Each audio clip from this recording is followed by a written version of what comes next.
eu tive essa oportunidade, eu saí daqui mais quebrada do que foi um tratar direcionado comigo que Deus fez, e eu pude pregar e testemunhar minha própria vida aqui no púlpito. E eu sou grata ao Senhor, porque o que seria de mim se não fosse Ele, se eu não me permitisse ser forjada? Quero agradecer as minhas amigas, né? Eu sei que você tem amigas, eu tenho as minhas amigas intercessoras que estão aqui, que ficam a semana toda, e aí, minha amiga? E aí, minha amiga? E aí, minha amiga? Então que o Senhor continue abençoando a nossa amizade, nosso elo, a equipe de intercessão. Muito obrigada a cada um de vocês. E vamos estar lá abrindo o nosso texto em 1 Reis 17.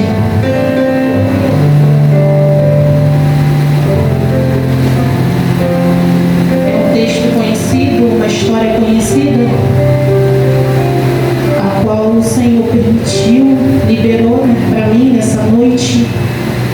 E eu perguntei ao Senhor por que da palavra, e Ele falou: porque é necessário que haja algumas reconstruções. E eu questionei de novo, e Ele confirmou de novo. E então eu farei o que o Senhor me pediu nessa noite. 1 Reis 17, que diz assim: então Elias, o tebista, dos moradores de Gileade, disse a Acabe: vive o Senhor, Deus de Israel, perante cuja face estou, que neste ano nem orvalho, nem chuva haverá, segundo a minha palavra. E depois veio a ele a palavra do Senhor, dizendo: vai-te daqui, e vira-te para o oriente, e esconda-te junto ao ribeiro de Querite, e que está diante do Jordão. E há de ser que beberá do ribeiro, e eu tenho ordenado aos corvos que ali te sustente. E foi, pois, e fez conforme a palavra do Senhor, porque foi e habitou junto ao ribeiro de Querite, que está diante do Jordão. E os corvos lhe traziam pão e carne pela manhã, como também pão e carne à noite, e bebia do ribeiro. E sucedeu que depois de passar os dias, o ribeiro se secou, porque não havia chuva na terra. Pode se assentar em nome de Jesus? Temos aqui dois homens. Temos Elias, o tebista, e temos Rei Acabe. Rei Acabe estruturado, filho de um rei falecido, trono herdado. Elias veio da cidade de Teslab, em Gileade. E eu fiz uma exegese básica que fala que a cidade de Tesla não consta no mapa. Ela é tão pequena que ela não consta nem no mapa. Nós pegamos um cenário de estrutura, de alicerce, de ensinamento, de fartura, um homem que tinha tudo para continuar seguindo no que o Senhor tinha confiado na mão dele, e um homem que não tinha nada, porque diz que lá é o deserto, terra árida, difícil de lhe dar alimentos, e aquele homem continuou fiel ao Senhor Deus de Israel. O texto vai dizer também que ele ouviu o chamado do Senhor quando ele estava na cidade natal, desconhecida, sem estrutura, sem amigos, sem ninguém. E ele vai diante do rei e simplesmente fala: segundo a minha palavra, não haverá chuva. E o texto vai dizer que depois Deus falou para ele se retirar dali. E eu falei: Jesus, como assim? O Senhor pega alguém desconhecido para trazer uma mensagem importante como profeta, e ele simplesmente vai embora. Porque ao longo do texto diz que foram 3 anos que Elias ficou escondido. Deus escondeu Elias durante 3 anos. E também o texto vai dizer que Acabe não cessou de procurar por Elias. Só que também o texto vai dizer para mim que Elias não se escondeu. Foi Deus que guardou a vida de Elias, porque Elias estava ali. Só que o mesmo texto vai dizer para mim que havia um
suas mãos.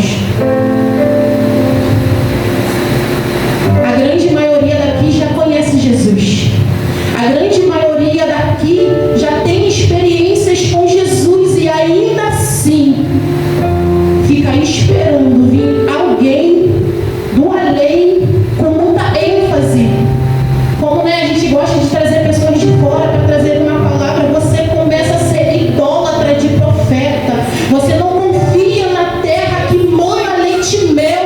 Deus tirou você lá de fora, trouxe você para uma terra para te alimentar, para te limpar, para restaurar a sua vida, e você ainda está esperando que venha alguém grandioso, terreno, para te dar uma palavra de vida. Como eu disse aqui, Obadias era servo e tinha a vida do povo nas mãos. E o texto vai dizer que enquanto houve esse período que Elias estava guardado, e lá no finalzinho diz que a terra secou porque realmente não houve chuva, Deus envia ele para a casa de Zerafite, a viúva de Zerafite, porque Zaré. E ó, vou fazer um rabo de mosca. Vou fazer Zarepta. Aqui tá com Z. Na minha tá com Z. Zarefata. A minha tá Zarepta. E Deus envia ele para ir até esse lugar, Zarepta, em Sidom, porque ali habitava uma viúva.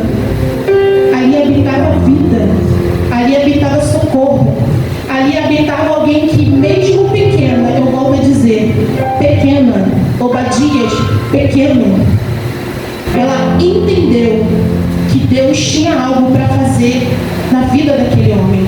E o texto vai dizer que a única farinha que ela tinha, ela prepara alimento para ele, e ele profetiza sobre a vida dela: a farinha da panela não vai faltar.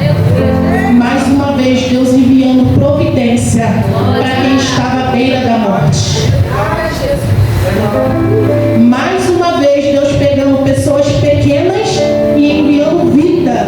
Porque se ela não acreditasse em Elias, porque Elias não era ninguém, Elias era um servo que obedeceu a voz do Senhor e estava seguindo o trajeto de acordo com o que Deus estava mandando ele fazer.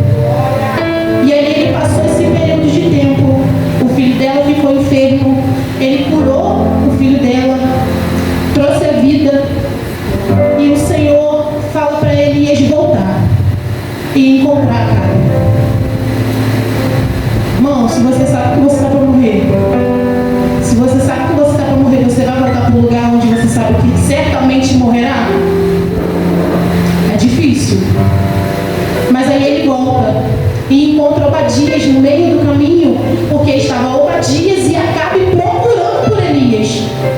Acabe foi para um lado e Obadias foi para outro lado, e Obadias e Elias se encontram e ele fala: me leva até Acabe. Ele: o senhor está maluco? Ele: me leva até Acabe. E ele fala mais uma vez: Senhor, se eu levar lá, ele vai te matar. E ele fala: eu quero ir, me leva até lá. E Obadias leva Elias até Acabe. Só que dessa vez, Elias ele chega ousado. Na primeira vez ele chegou posicionado. Na segunda vez ele chegou ousado. Ele fala: chama os 450 profetas de Baal e me encontra lá em cima no monte. Chama aqueles que vocês têm idolatrado, os supostos reis de vocês, porque até hoje não choveu. A terra está seca, o povo está passando fome, mas a idolatria permanece. O povo está sofrendo e está sacrificando. O povo está padecendo mais carinho, enquanto Deus já tinha dado tudo para eles. Eles abandonaram a doutrina, abandonaram o costume, abandonaram a providência que eles tinham para idolatrar. Eles padeceram, irmãos. Eles já sabiam o caminho de onde eles precisavam.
fala: vamos reparar o altar.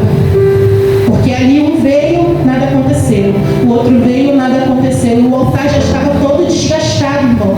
Com resto de cinza, resto de pedra, resto de madeira. Só tinha sujeira. E Deus, ele não trabalha no meio de sujeira. Deus, ele não habita na desorganização. E Elias fala: vamos reparar o altar. Vamos botar tudo no lugar conforme Deus ordenara. E o texto diz que Elias reparou o altar. E depois ele prestou sacrifício ao Senhor. O que eu quero te dizer, irmãos, nessa noite: não adianta você vir de qualquer maneira. Não adianta você entregar de qualquer maneira. Não adianta você fazer sacrifício de tolo quando a sua vida estiver de qualquer maneira. Porque o altar que a Bíblia diz aqui é físico. Só que nós somos a igreja. Nós carregamos o altar em nós. Então, quando eu faço de qualquer maneira, o Senhor, ele não vai responder a minha oração. Deus não vai responder com fogo o milagre que eu preciso. Deus não vai responder com fogo a cura que eu preciso. Deus não vai fazer nada. E você vai ficar se perguntando: aonde está Deus? Os seus amigos vão perguntar: cadê teu Deus? Será que teu Deus está dormindo? Toda quinta-feira você está lá? Toda terça-feira está lá? Vai para congresso, veste camisa, bota calça, entrega oferta, faz não sei o quê. Só que aqui dentro, como é que está o seu altar aí dentro?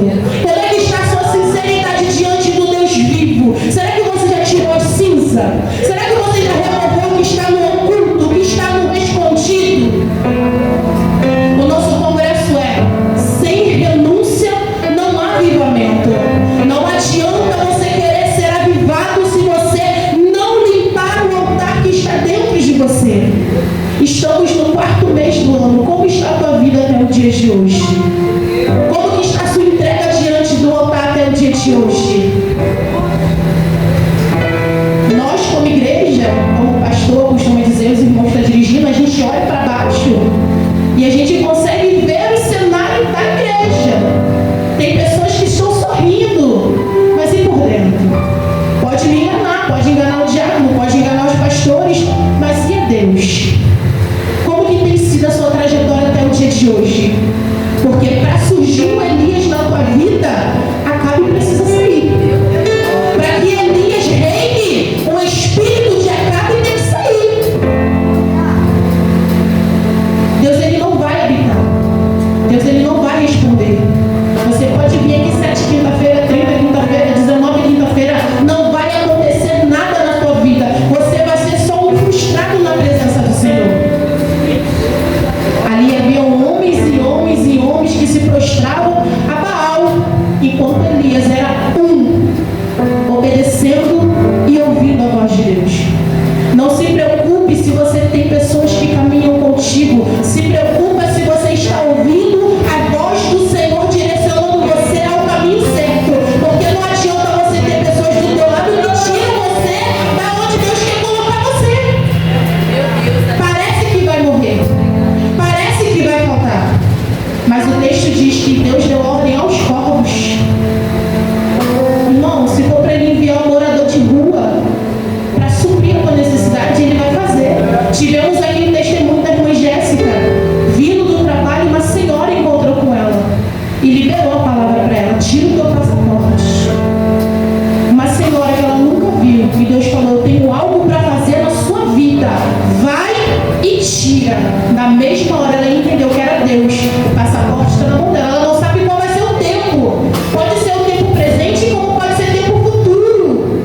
Mas Deus vai fazer algo extraordinário na minha e na sua vida. Eu não sei se você quer pregar na tua terra, eu não sei se você quer pregar no hospital, eu não sei se você quer ir para presídio, eu não sei qual é o desejo do teu coração, mas se Deus te deu uma ordem, faça conforme Deus ordenou. Se Ele falar cala-te, você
lá atrás.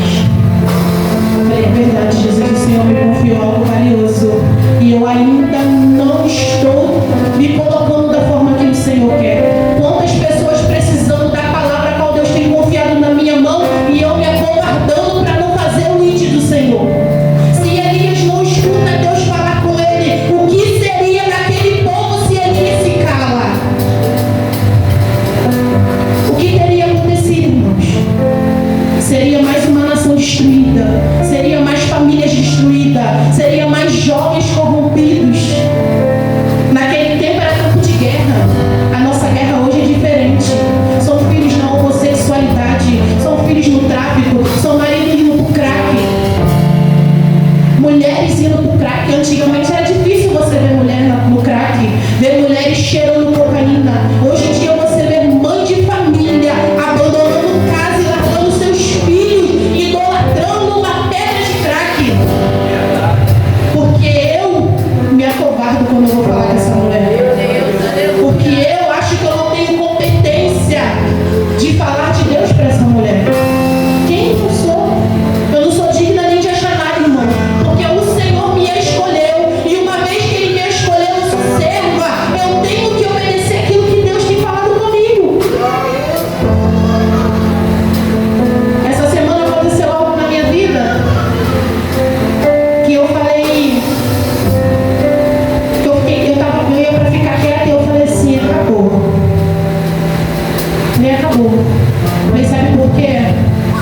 Não adianta eu pegar o porco, dar banho no porco, porque quando eu soltar o porco, ele vai voltar pro chiqueiro. E tem pessoas que estão pegando o povo de Deus, que abraça, que acolhe, que dá amor, e quando a gente solta, tá voltando pro lamaçal. Às quinta-feira nós estamos aqui, orando, falando da palavra, entregando algo valioso na tua mão, direcionando o caminho. E quando você sai daqui, muitos querem encontrar Jesus, muitos querem encontrar resposta, mas o que você está fazendo com o que Deus está falando com você? Porque você não se agradou do que Deus tem para falar contigo? Aqui o texto não vai dizer que Elias disse que Senhor, é bom? Não. Ele ouviu, obedeceu, passou o processo e fez história. Porque ele está aqui, meu nome não está aqui, ele está. Está aqui como testemunho de um homem que em obediência ajudou a salvar um povo que estava perdido. Ajudou a salvar casas. Eu vou falar no tempo presente, eu não vou falar tempo bíblico, eu vou falar no tempo presente. Porque aqui tem mães que seus filhos estão no cárcere. Aqui tem mães que seus filhos estão roubando nesse momento. Aqui na nossa igreja já tivemos mães que sepultaram seus filhos. Imagina a dor. Ah, mas eu passo tudo isso. Faz. Tivemos pessoas aqui que sepultaram pais. Eu já testemunhei aqui também que eu sepultei o meu pai e Deus falou comigo no sepultamento do meu pai. Esforça-te, tem de bom ânimo. Seja forte e corajosa. Todas as vezes que o Senhor me dá a oportunidade de trazer alguma palavra, é primeiro para mim. É primeiro para mim. Quando eu não vivo antes, eu vivo depois.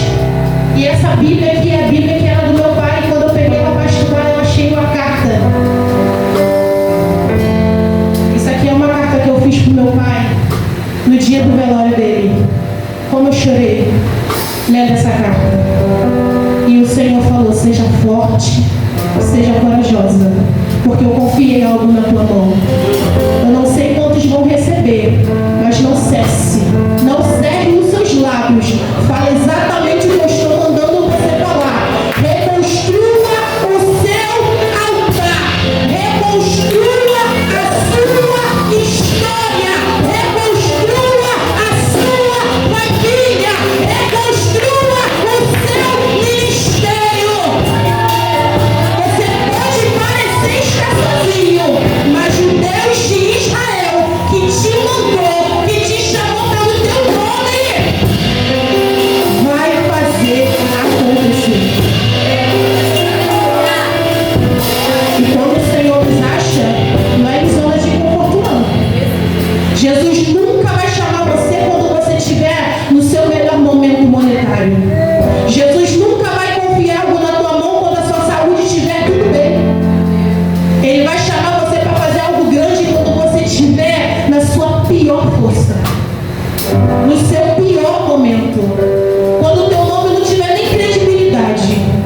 fala, esse que eu quero.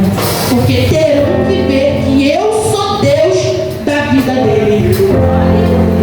Porque se ele pega Acabe, rei todo-poderoso, para fazer algo tão grande, que efeito faria? Nem mas ele é rico, ele é rei, prospero, não.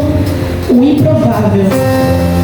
O texto diz que ele era acostumado a não ter nada. Passava suas necessidades esquecidas. E Deus trouxe ele para perto, para alimentar ele com carne. Uma observação. A Elias foi pão e carne. Aos 100 profetas a qual Obed-Edom guardou, era pão. Obadias era pão e água. Carne e pão. E o outro, pão e água. Aquele que foi e obedeceu, comia carne. Aquele que está dentro de qualquer maneira, pão e água. Só para não morrer, pão e água. Tu não vai morrer não, pão e água. Tu foi, carne. Tu obedeceu, carne. Pode te liberar essa noite. Se coloca de pé nessa noite, o teu altar está quebrado, a tua vida está quebrada, a tua esperança está quebrada. Tem carne, tem providência, tem altar restaurado. Renuncia diante do altar. Senhor, eis aqui o meu altar quebrado. Senhor, eis aqui a minha vida espiritual quebrada. Senhor, eu não consigo mais orar pela tua graça. Senhor, eu não consigo fazer o jejum. Senhor, eu não consigo mais ficar calada. Como ele está pronta. Reconstrua a tua vida hoje. Quinta da libertação. Reconstruir é tirar. Tirar o que não presta. Tirar o que não edifica. Tirar o que me mancha, que me suja. Nessa noite, mensagem rápida, simples e direta. Você que entende que precisa de algo novo. Você que entende que precisa abrir mão de coisas. Ninguém está pedindo você para confessar, porque aqui não é igreja. Amém. Mas tem um Deus que sonda o teu coração. Quando você passou pelaquela porta, o Espírito já te pediu de cima a baixo. Tem esse encontro aqui. Você que entende que precisa trazer algo novo para a sua vida. Hoje, vem aqui